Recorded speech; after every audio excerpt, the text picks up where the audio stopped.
गुने अब गुने भोला किछु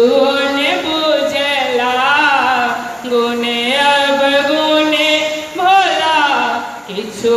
ने बुझला रावण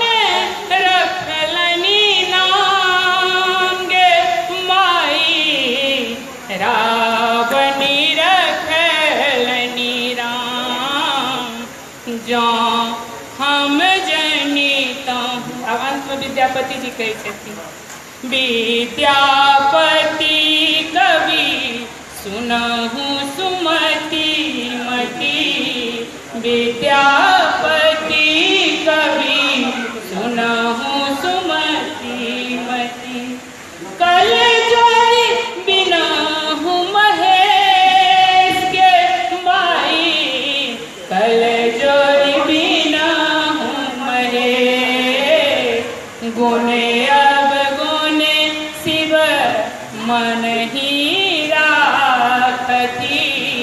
गुने अब गुने शिव मन ही राखती सेवक हरत कलेश के माई सेवक हरत कलेश जो हम जनिता भोल मोर थगता जो हम जनिता भोल मोर थगता होई तोहरा में गुलाम गे माई